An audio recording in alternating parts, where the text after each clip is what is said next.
Entre Jeux Olympiques et Paralympiques 2012, le service provincial de la jeunesse, qui organise fin août des stages sportifs dans une bonne vingtaine de communes ennuyères, a lui aussi parié sur l'esprit de l'olympisme en donnant à ses animations un tour un peu dans l'air du temps. Et nous nous sommes dit, c'est l'occasion ou jamais de marquer le coup et d'organiser pendant la semaine de stage des épreuves olympiques dans chaque discipline que les enfants ont choisi. Différents stages sont mis en place selon les différentes tranches d'âge. Donc par exemple, les plus petits, c'est surtout la contumace à l'eau, parce que nous estimons que les enfants doivent savoir nager à un moment donné ou à un autre, et ça rejoint également le stage de vélo, où on constate que de moins en moins d'enfants arrivent à rouler à vélo, et donc c'est un stage d'initiation vélo pour les 5-7 ans.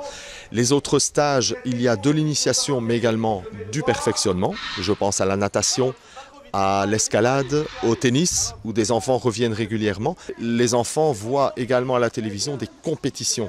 Ils savent ce qu'est une médaille. Médaille d'or, médaille d'argent, médaille de bronze. Donc il y a moyen de grouper les deux. Et la participation de tous, ils recevront leur brevet de participation, chacun.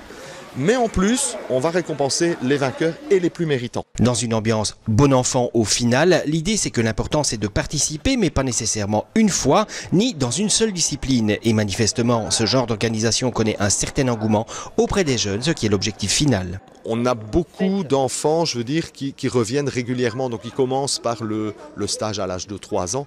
J'ai croisé d'ailleurs un papa ce matin qui me dit « mais mon fils, ça fait plus de 10 ans qu'il s'inscrit au stage SPJ ».